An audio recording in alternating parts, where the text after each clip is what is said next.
The situations portrayed in this program are very dangerous. They have been performed by trained professionals in order to replicate worst-case scenarios of real-life hazards. Viewers should not, under any circumstances, attempt to replicate any of the situations presented in the program. Coming up on House Hazards. It's one of the most hazardous appliances in a home. The team pushes a washing machine to its breaking point. I think I peed my pants. A catastrophe with household cleaners. And how your clothes dryer How are we supposed to put this fire out? can become too hot to handle. Home, sweet home. Well, not as sweet as you might think. Your house is really out to get you. There are thousands of hazards hiding in every home, and our team of experts will separate the fiction from the facts so you can avoid domestic meltdown.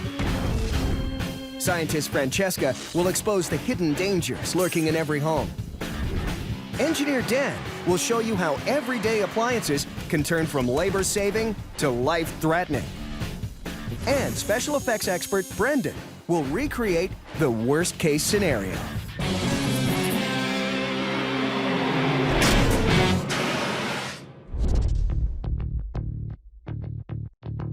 The washing machine. Most of us have one at home. They may seem harmless, but they account for nearly $200 million in property damage every year in the U.S. The Hazard team wants to find out how this can happen. All right, our washing machine here. Yep. How hazardous is it possibly? I think it could be pretty hazardous. I mean, it's a motor, it's water, it's chemicals, it's electricity. I want to do the chemical approach. Fill the whole room full of bubbles. How do we do that? Maybe putting the wrong soap in the washing machine. Dish soap. That's a mistake that somebody might actually make. Somebody, maybe your 14-year-old tries to do the laundry for the first time. He's like, hey, this'll work. So why don't we start there? All right. Like liters and liters. All right. More. Cross streams. This is the point of no return, guys. There's nothing, no turning back. This is this washing machine's last day. All right, let's turn this puppy on. To the undiscerning eye, they may seem the same, but dish soap actually has a higher concentration of cleansing agents than laundry detergent, and this means a lot more bubbles. It will get more exciting. How long? Well, I might try and subvert the float by adding water in through where the washing liquid. I'm not sure it will take any more water, but I want to try. Washing machines have a mechanism called a float, which shuts off the water supply and keeps it from overflowing. But if this breaks, the water will just keep coming in, and you can easily have a flood. Exactly what the team is going to try to recreate. How much are you gonna put in there? Just As much as I can get in there. I've now got soap bubbles coming out. that's what we want. That is what we want. Well, the water's going somewhere. But still, this is not... I wanted bubbles. Agreed. The team just showed how the wrong kind of soap, coupled with a faulty overflow prevention mechanism, could cause some pretty serious water damage. But a washing machine can cause havoc in more ways than one. I've got some ideas for where we can go from here that are better than bubbles. That makes me nervous. But before we find out what Brendan has in store for the washing machine, he's going to recreate a chemical combination that's responsible for dozens of 911 calls every year in the U.S.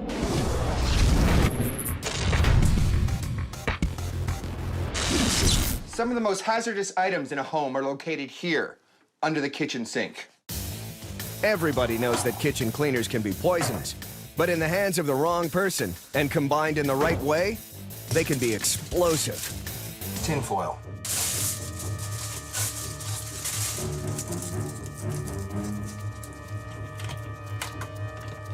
Water. Drain cleaner. Many household cleaners contain compounds that, when mixed with aluminum, release a huge amount of hydrogen and heat. Put that in a sealed container, and you've got a mini hydrogen bomb.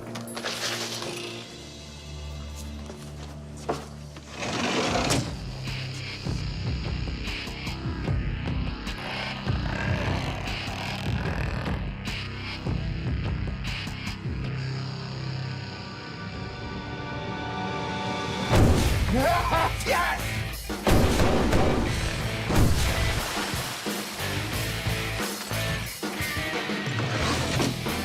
That's what I wanted. Yeah. Bottle bombs like this cause severe injuries. The blast from the explosion is strong enough to sever fingers, inflict third-degree burns, or cause permanent blindness. The hazard team has shown that the wrong kind of soap and broken valves inside your washer can combine for a real mess. Hazardous to your wallet, maybe, but not really to your health. So now, they're gonna ramp things up.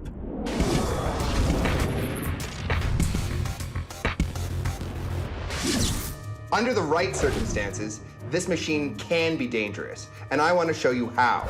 The primary safety mechanism on a washing machine? The door. In order to override this, Brendan is splicing two wires together to dupe the machine into thinking the door is closed when it's not. That way, the drum is open to whatever the team decides to introduce while it's running. All right, we'll put it onto fast spin, and then... Perfect. Front-loading washing machines use centrifugal force to pull water and soap through clothes. But if the weight inside the basin becomes unbalanced, the heaviest part starts pulling harder. And when that happens, you have a 300-pound motor spinning uncontrollably. And Brendan has his own way to show how foreign objects can cause an unbalanced load. What are you doing? Well, a little golfing today. Didn't your mom tell you not to play sports in the house? Yes, she did, and that is exactly why we're doing this now. Oh! Golf balls may seem like a bizarre laundry item, but there have been documented cases of all kinds of things finding their way in there. From phones to cats, even the occasional small child. No, no. No? This is what's happening. That's not working. No, all the golf balls are in place and they're not moving. There you go. Thank you. Thank you. The centrifugal force is not really unbalanced. We're probably properly balancing it the more balls we put in. I have planned for this. Hold on, I'll be back. While Francesca and Dan wait to learn what Brendan has thought of next, they want to get the dirt on the nastiest places in your house. And they're starting with the toilet, which can contain up to 3.2 million bacteria per square inch.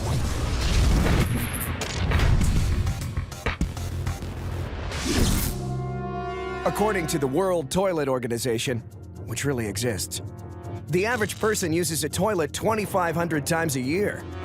The toilet in this house has been used by a casting crew since we moved in. In a typical toilet, once a person flushes, the flapper is lifted, releasing the water into the bowl, taking whatever is in there with it down the soil pipe. But not all of it. On a microscopic level, when the water is released, tiny droplets and airborne particles travel up to 8 feet outside the toilet, sending harmful bacteria all throughout your bathroom. AKA the poop plume. This may sound like an urban legend, but it's not. The bacteria most likely to float around the room is E. coli, which sickens millions worldwide every year. Guys, hit the black lights. All right, so how are we gonna test this?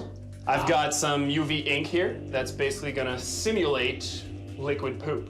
We're gonna put it in the toilet, and when we flush it, wherever that poo would end up, we're gonna be able to see it with the UV ink. And this UV light. Sounds good. So we're gonna add the UV ink into the toilet. All right. Ready? Oh, amazing. Let's get a little more in there. I would like to be as far away from this as possible. I say we ramp it up a little bit with this very scientific tool that I brought in to capture potential splashage. All right. A pot lid. This is gonna capture any splash, poo plume, what have you, that would have been expelled from the toilet. And lid goes on. I grant you the honor to flush away. 3, 2, 1. That flush was a little weak. Let's try having a look at it. Anything? Not as dramatic as I thought it was gonna be. I've got something that's way worse. You can stay in the bathroom if you want. The plume depends on water pressure, which varies in every bathroom. Just because Francesca couldn't get this toilet to spray, she still knows that the bacteria found inside can be deadly. Oh, God. This is a toilet seat. People put their butts on it dozens of times a day. You cannot get dirtier than that.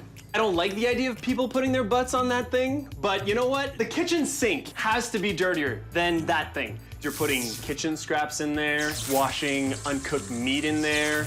People even use that kitchen sink as their mop bucket. So everything that's on the floor, everywhere, just ends up right in there. Fine. You know what? We're gonna test this with a bit of science. I have some Petri dishes, All right. some swabs. You swab the sink, I'm gonna swab the toilet seat, and we'll let science determine which one's actually dirtier. All right, sure. Put some gloves on. Right?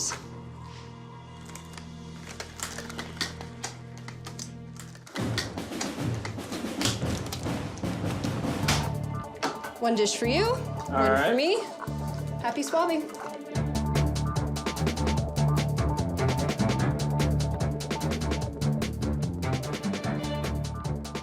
My swab is already dirty. Yeah, mine is pretty rank as well. It's all brown and it's got a hair on it.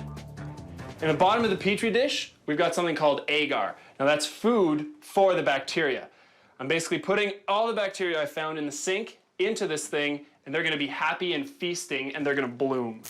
Whichever surface was dirtier is gonna have more bacteria, and therefore is gonna have a bigger culture on the agar. So the hard work is over. Dan has swabbed the sink, I have swabbed the toilet seat. We've swabbed the agar, put the lids on, and we leave it for about 24 to 48 hours. Yeah, we just gotta let them incubate. What do you wanna do? Hang out. Okay.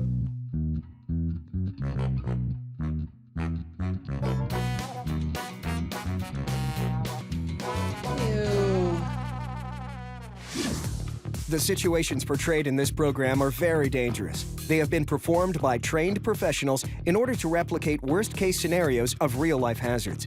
Viewers should not, under any circumstances, attempt to replicate any of the situations presented in the program. Didn't your mom tell you not to play sports in the house? The team is testing the hazard level of an unbalanced load in a washing machine. Golf balls haven't done the trick, so they're taking this experiment to the next level.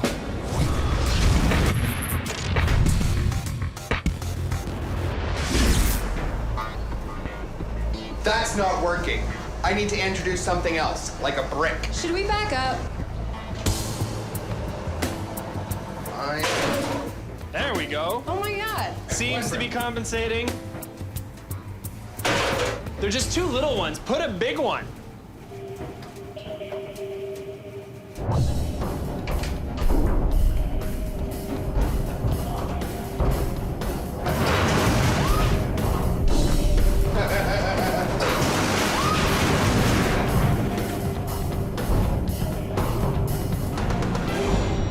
I think I peed my pants just a little bit.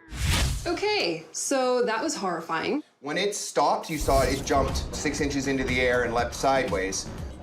I think internally, it's done a lot more damage to itself than you think it has. Say we didn't have a Brendan throwing bricks in. I mean, could this feasibly happen? The unbalanced load, absolutely, and we didn't put that much weight compared to wet clothes. So if somebody had put, let's say, a full load to the brim and it was unbalanced, then you could actually end up with this kind of a rocking situation. Think Dan's crazy? Well, the average brick weighs 5 pounds, about the same as a wet beach towel. Just a few large towels bunched to one side of the drum can create the same effect as the brick. After turning our washing machine into a 300-pound spinning catastrophe, it's time to check in on our dirty Petri dishes for an up-close look at the bacteria that sickens millions worldwide every year.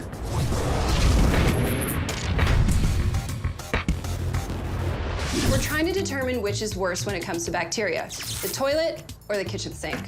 The equipment we have to test this is a digital microscope that goes up to 150 times the human eye, as well as our Petri dishes with our bacteria cultures, and a trusty laptop so we can actually see the pictures. The key thing is that whichever surface was dirtier will have produced a larger bacteria culture. So we're gonna take our Petri dishes, look at them under the microscope, and whichever has more density or has covered more surface area will be the winner. Let's see the toilet seat first, maybe? Yeah, have a look. All right. Prepare to be disgusted. Even without the microscope, you can see that there are funky things growing. No, agreed. Looks like little hairs, like tendrils. Ugh. That looks like Staphylococcus and maybe coliform bacteria. That can cause everything from vomiting to death in extreme cases. What we see in there is definitely two different cultures, right? You've got these stringy little bacteria, and then you've got this cloudy one as well. Okay, that's fair to say that that is. It's pretty nasty, but look at our Petri dish. The toilet's Petri dish is only about half covered. That is half too much, in terms of my opinion. All right, well, let's have a look at our kitchen sink. Oh my God. This sink swab is like 3/4 full. And I don't even need the microscope to see how dense that is. No, agreed. And when we actually look in there, you can't actually see a single bacteria. It's just like this mound of absolute filth. There's a cloud of bacteria from the sink. There's barely, anyways, it's really hard to even see the difference between where the bacteria ends and where the agar begins. Oh, man. Granted, there's only one type of bacteria in there, but that's a heck of a whole lot. I hate to say it, based on the science of it, the kitchen sink looks way dirtier. That's the thing. People obsess about the toilet. They always think about what goes in it, and they think it's the dirtiest part of the house. But really, your kitchen sink sees a lot more bacteria go through it, and probably not as much cleaning. The team has shown that an unbalanced load can be a real hazard. But don't forget that other appliance that sits in the laundry room, the clothes dryer. These domestic devices are responsible for 15,000 residential fires and 20 deaths every year in North America alone.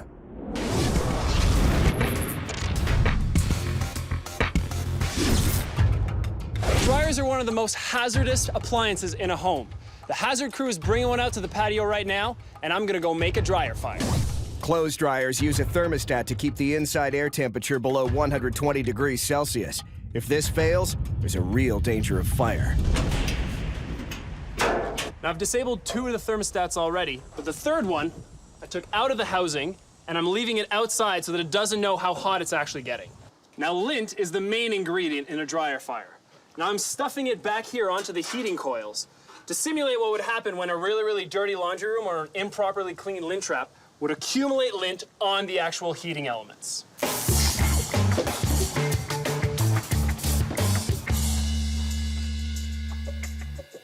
I filled this dryer with as much lint as you can possibly fit in it. I'm gonna take the rest of the lint I have and put it inside the drum. Now, the lint up here plus the lint in there with my laundry equals big-ass fire. My father-in-law's baby blue suit. The final ingredient is fabric softener. Now, fabric softener itself is not a flammable liquid, but what it does do is make your clothes light and airy, which makes them more flammable.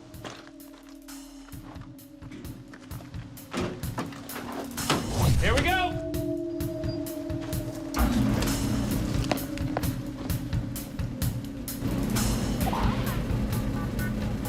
Oh, we got smoke! See, the coils at the back lit right off the top because there was so much lint on it. I'm hoping that the actual drum catches on fire before the circuits or the electronics start to melt, because then that's just gonna fry the entire thing and the drum's gonna stop rolling. Oh, I like this. Oh, it's getting it! Come on, baby!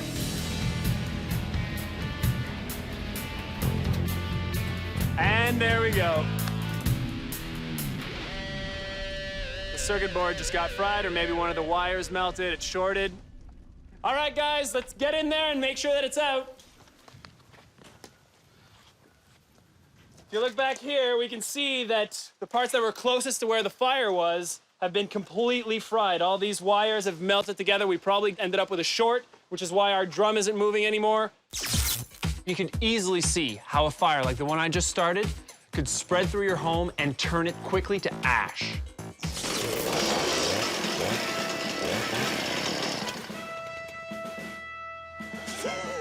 What's going on here, buddy? Well, I was trying to make the dryer fire.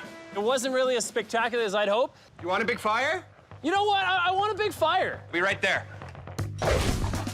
While it seems like he's just trying to build a bigger fire than Dan's, Brendan is recreating a common laundry room hazard. The culprit? Dryer sheets. These sheets contain a small amount of petroleum to hold the softening agents. Over time, they can leave a residue inside the dryer, making it a fire hazard. In fact, these sheets are so flammable, wilderness survivalists use them to start fires. Now we're gonna go blow it up. You ready? Yes, sir. Come on. If you don't maintain your dryer, this is what could happen to you. All right, ready?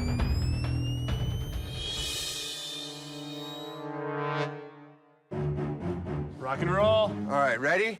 3, 2, 1. Yeah! You like that? That was perfect. See, that's a dryer fire. The fireball came out, blew the door open. Look, it's coming up the stairs. Woo! I say we put it in the pool. Sounds good to me, man. All right. Got it? Woohoo! All right. Into the pool.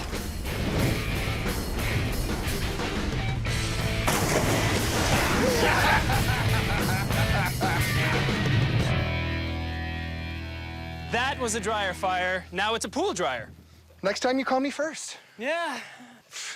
Done. Yeah.